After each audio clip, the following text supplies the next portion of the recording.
No nii, nüüd me oleme legendaarse pommionu legendaarsetes ruumides siin Võru linnast Paju tänaval, kust pommionu on, nagu te näete, on välja kolimas, siia on veel mõned asjad jäänud, aga uus koht on siis Jüri tänaval, kus me oleme juba ka käinud. Aga mitte sellest ei tahtnud me täna rääkida, vaid palju põletavamatel teemadel, mis siin Lõuna-Eestis on viimasel ajal tõusnud tähelepanu orbiiti. Üks neist on narkoäri või siis õigemini kanepikasvatus, mis toimus siis väidetavalt otse nagu Riigikogu liikme Kalvi Kõva siis üle aia sisuliselt või aia taga, ja kuhu on siis väidetavalt segatud ka otsepidi Võru linnapea Anti Allas. Ja sina olid see mees, kes käis seal kohapeal ka vaatamas seda elamist, kus siis narkotalu või narkokasvandus nagu väidetavalt siis toimus, et saad sa natuke rääkida sellest? Ikka. Tähendab siis, kui me käisime luuletaja Kareli asju tagasi küsimas ja rahulik ilma vägivallata. Ja siis ma ei leianud veel õrna aimugi, et mis sealt võib kõik välja kooruda. Aga see sakslane tuleb välja, jah, ma olen natuke kodutööd teinud. See sakslane on oma majas mingi aeg isegi pidanud seda kanepi kasvandust. Ja mis seal salata, nagu mulle on räägitud, on tal selline väikseid narkoprobleeme olnud ka juba Saksamaal. Aga seal sa tuvastasid ka mingisugust kanepilõhna või et oleks olnud mingi? Tol momendil tähendab, kuna ma ei teadnud, ma ei osanud nagu vaadata, eks ole, siis ma ei osanud sellele nagu tähelepanu pöörata, mis seal kõik võib kasvada, aga sealt allikad, kes mulle siis nagu näitasid ja rääkisid, kuidas ja mis, jah, teoreetiliselt on seal võimalik kasvata, mis ka mitte. Ja ainult, et need kohad pidid olema Kalvi Kõval ilusti näha. Muidugi, kui ta ei tee vahet kanepitaime ja Sasnovski karuputku vahel, see on teine asi. Aga muidu kanepi kasvatus ju käib niimoodi, et seal on teatud tornid ja värgid, kuidas tehakse. Ma olen ka ennast kurssi viinud, eks ole, juba, kuidas seda tehakse. Et Kalvi võis sealt ise midagi saada siis ka või? Ma ei usu. Tähendab, ma tahan seda nii-öelda narkoteemad hoopis keerata hoopis teise võtmesse. Vaadake, see sakslane on nüüd ümber kaudu, kui ta tuli sealt sellest Saksamaalt siia, tegeles täiesti legaalse businessiga, väidetavalt. Autoosade disainimine ja kõik, täiesti normaalne business. Ja kui seda hästi teha, siis sealt ka päris korralikud rahad tulevad. Aga mitte nüüd nii palju, et oleks võimalik olnud kõigile ümberkaudsetele raha laenata. Ja niimoodi ta sidus kogu selle seltskonna endaga ära. Oli siis Pihoda turismitalu. Et temalt laenati raha siis või? Mis? Et temalt laenati raha või? Tema jagas, andis raha ja nii-öelda aitas finantseerida, tasuta muidugi asju ei teha. Ja nii tekkis nagu selline üldine ring. Ja kui võtta selles, et tema, selle sakslase ema ja oli Saksamaal ju päris suure pagulaskeskuse juht, see on fakt. Sotsid on pagulasi toetanud, siis naljaga pooleks vandenõuteooria järgi ta on kõigile raha andnud, siis võib sotsidele siis või? Tähendab, et ta on kõikidele andnud, mitte parteidele, vaid naabritele, aga kuna naabritel on Kalvi Kõva. Kalvi Kõva on päris kõvasti kulutanud raha selleks valimisteks. Ja Kõva on ka toetanud Allast, eks ju? Siin ei saa enam aru, kes keda toetab, seepärast, et üks sotside point, aga kõik käivad seal Piho juures saamas ja sakslane ka. Kanep on selline asi, et kui sa ta tõmbad, siis on lõhn tunda. Okei, me olime väljas sakslasega, ma olen ta üks kord elus näinud, eks ole. Aga see jääb riieti külge kõik igale kuule, eks ole. Ja kui arvestada seda rahastamise lugu, siis ma ütlengi, et ongi, võiks olla näiteks selline ring. tema nagu rahastabki kõiki ümberkaudseid, Kalvi Kõva kaasa arvatud, kui on tarvis midagi teha. Sellepärast, et need põllud, mis nüüd on Kalvi Kõva hallata, seal kõrval olid juba enne muidu sakslase omad. Nii et noh, kõik on nagu kõik seotud. Kuna valimised nõuavad kõva raha, siis ma ei saa öelda, mul käest ei ole kinni võtnud. Aga loogiline ta oleb, et kui omas seltskonnas jagatakse raha, siis võib nii naljaga pooleks öelda, et sakslane on seal ka nii-öelda varjatud partei rahastaja. Aga Kõva olevat kasutanud ka selle sakslase põldusid? Aga ei, mis mitte ei ole kasutanud, vaid kasutab siiamaani. Sest kui sealt, ma olen ükskord sealt sõitnud, kui sa sealt maantee pealt sisse, siis paremat kätt jääb Kalvi Kõva. Aga mõlemad põllud, see vasakpoolne, kus Kalvi Kõva ka praegu toimetab, see oli enne sakslase põld. Et kas ta, mul puuduvad dokumendid, kas ta on selle ära ostnud või ei ole, aga igal juhul ta seal toimetab, nii et fraseoloogiline väljend kasutab 100% õige, ta tõesti kasutab. Nii et see Kõva kartul võib olla siis samalt põllult, kus on eelnevalt kasutatud sisuliselt kanepit, siis võib nii öelda või? No, teoreetiliselt ei ole see vale, sellepärast, et... Või kasutab Kõva ka kanepit? Ilmselt mitte. Ma kardan, et ei, et noh, see oleks... Et ta ei julge lihtsalt? Ei, see on lauslollus, noh. Ega siis see, kui naaber tegeleb sellega kanepiga, ega see ei tähenda seda, et seal kõik peavad tegelema. Aga sa tahad vihjata seda, et kanepi rahaga võib olla rahastatud sotse siis või? Või ütleme siis naabreid, kes on juhtumisi sotsid? Tähendab, kui seda nii tehti, siis ma tahan olla hästi täpne selle koha pealt. Kuna pole fakte, siis isegi kui nii oli, siis need, keda rahastati, seda ei teadnud. Tähendab, nii ma ei julge väita. Et teadmatusest võis kogu see sotside, see Võru kampaania olla nagu rahastatud siis kanepi kasvatusest. See on nii hull spekulatsioon, ma ei julge seda isegi välja öelda, aga teoreetiliselt oli see võimalik.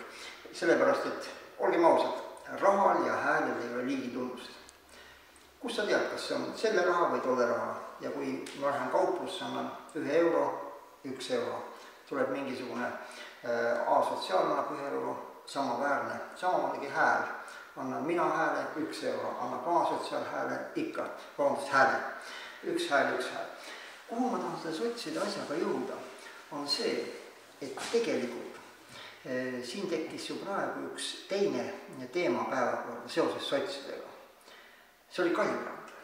Nii. Et ka kanepi rahast võib olla? See on hoopis teine võti, kuhu mida ma tahan jõuda. Tähendab, et kõik imestavad, et kuidas see Kaljurand läks sotsidesse. Kuulge. Ta oli reformikas, eks ju ennem? Oli reformikas. Võtame loogiliselt natuke tagasi, kui olid presidendi valimised. Jah. Oota, aga sa tahtsid rääkida seda, et kuidas temast üldse sai reformikas? Mitte reformikas, vaid sots. Sots, okei. Jah, sots. Aga seda sa ei tea, kuidas temast reformikas sai? Ai, ambitsioonikas naine, võeti punti, oskas ennast üles töötada. Seal järelikult on meeskonnamängija. Üks kiidusõna ka sellele vajadusel, kui need langevad kokku tema ambitsioonidega. No ta on endine sulgpallur. No ta on meeskonnamängija. Muidu poleks ta välisministriks saanud igale poole. Aga tahan öelda seda, et kui oli presidendi valimised, nüüd kuulage täpselt, kui Kaljurand ei oleks kandideerinud teise reformierakondlasena, oleks olnud Siim Kallas 100% president. Keegi isegi ei vaidle selles suhtes. Nii. Et reformikad keerasid nagu käru siis Kallasele, et nad panid selle Kaljurandiga sokutasid sinna või? See on üks teine lugu. Nüüd mõtleme edasi. Üleöö ei tekki mitte midagi. Nagu oli valijameeste ja kandidaatide hääletamine nulljookselt, nii kohe oli sotsidel Eiki Nestoriga eesotsas, oli olemas tagatoast valmis ootas juba see meie praegune president. mina väidan oma mõttes, et tegelikult oli Kaljurand algusest peale Nestoriga kokkuleppel tee konkureeriv variant, me peame seda meeles. Et ta juba siis mängis kokku sotsidega või? Mina kahtlustan, et ta mängis, sellepärast, et Nestor ei saanud minna juhuselt peale välja, et igaks juhus kutsume selle praeguse presidendi sealt sinna tagatuppa ja teeme ära kähku. Nii, see oli pikk. Et see oli nagu grand plan sotsidel, et ta juba siis mängis kokku, läks sinna, susserdas ära selle Kallase saamise presidendiks ja nüüd siis tuli nagu kapist välja nii-öelda. See on ka muidugi väljend, ma arvan, et sotsid olid tal nüüd tänu võlgu. Tähendab, nüüd tuli nagu öeldakse karma võlg Nestoril kinni maksta. Et selle eest, et ta keeras tuksi selle Kallase saamise presidendiks. Mis ta tuksi keeras, see oli suur mäng. Reformierakonna juba tookord oli, ta ei oleks enam edasi kuhugi saanud, eks ole. Nüüd ta hakkas seda paati kavala juristina juba uut paati varem juba ehitama. See on nüüd kogu lugu, aga nüüd praegu, kui ta räägib sealt loosungeid, et ta nagu sai aru sellest, eks ole, et kuidas ikka sotsidel kõik on hea ja tema veendumus. Pagan, sa oled tükk aeg olnud poliitikud, sa oled välisminister, sa oled jurist, eks ole. Kus sul see üle oli, sa olid ennem reformimees ju. Ma saaks aru, kui oleks olnud praegu niimoodi, et ta oleks hüppanud üle keski. Tänu sellele, et Ratas on minetanud kõik endised Keskerakonna lubadused ja mina ei suuda enam varsti vahet teha Keskerakonnal ja Reformierakonnal. See on loogika, hüppab üle. Aga sotsid, come on, see sotsid ja reform on kaks nii erinevad asja. Siin ei saanud enam kaksegi mõtta. Kui oli juhus, siis ausalt öeldes sellist juhust, see on siis nagu õpiku juhus. Aga minu arust oli väga klassikaline süsteem, lühidalt. Nestor tegi selle Kaljurannaga diili. See moodustas teise tiiva. Presidendi valimistel mängiti kõik kotti ja Nestor tõmbas kohe meie praeguse presidendi tagatoast välja ja korras. Sest mingil tasandil on alati hea, et president enne Riigikogu valimisi oleks, nagu öeldakse, kaudselt tolle partei tänuvõlgne. Ilvesega. Täpselt sama rida. Mitte mingi lugu. Nii puhtalt ära mängitud, eks ole, et ainult vana kaval rebane Savipets sai tol momendil aru Riigikogus, oli kõik, kui näha, tõusis püsti, läks minema. Tähendab, Nestor on tolles mõttes fantast skeemitaja. Ühesõnaga, ausalt öeldes võts maha isegi minusugune rahvusvahelise klassi, tippklassi aferist ja skeemitaja tunnustust. Teiste sõnadega selle siia sobib väga hästi see lugu, et te saate aru, mida ma mõtlesin, kui väidetavalt Eesti ajal oli traavlivõistlustel seisnud tribüüni juures ja raja juures seisnud siis kübaraga härrasmees ja juut tuli juurde ja küsis, et vabandage, et kes te olete, Päts olen, aga mis ametit ei peata kuhugi, et ma olen ju Eesti Vabariigi president, eks ole. Ja selle peale siis ütles juut tunnustavat ka väike geschäft ja ka väike business pole viga. Nii et, nagu öeldakse, Nestoriga võib luulele minna, kui algusest peale skeemid paigas, tunnes. Või siis Kaljurand vaatas, et sotside kaudu saab presidendiks. Seda ta ei usu, ta nii rumal ta ei ole. Küll aga juristina tahab ta raha, nagu jurist ei taha. Ja kuna sotsidel praegu enam ühtegi sellist säravat nägu ei ole, kellega mitte Riigikogusse minna, vaid kellega minna sellesse Europarlamendi valimistele, on tarvis uusi nägusid. Kõik on juba vanad nii-öelda poliitika veerut, eks ole, nibin-nabin juba padarist, ilmselt ka mitte kes seal ennem oli, ma isegi ei vaata, kes seal pool eluaega on istunud seal, eks ole, selles Brüsselis, eks ole. Need ka võib-olla mitte. Säravat nägu oli vaja. Ja veel kord ütlen, Kaljurand tuli tulemust tegema, mitte Riigikogu valimistel, no ta on seal sunnitud tegema. Tema põhisüsteem on, et viimast korda proovib, äkki saab kõrge palga peale, äkki saab Brüsselisse. Ja kui alguse juurde tagasi tulla, siis kui osutub nüüd, kui on nüüd see niimoodi, et sotside kampaaniaid on rahastatud siis kanepi müügist, siis võib-olla ka Kaljurand ennast sedunud sellise skeemiga siis või?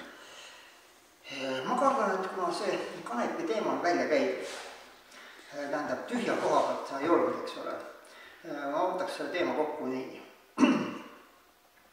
Nüüd on tekkinud avalik huvi. Avaldusi igasuguseid on tehtud.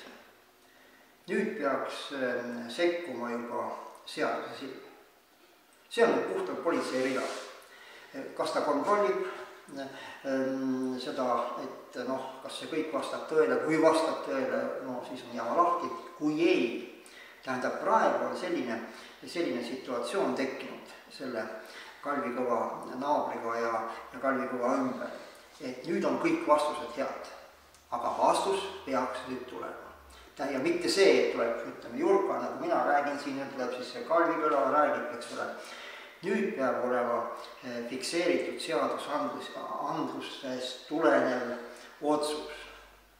Kas see oli ainult üks kujutel või on asjal formaal juriidiline lahend olemas.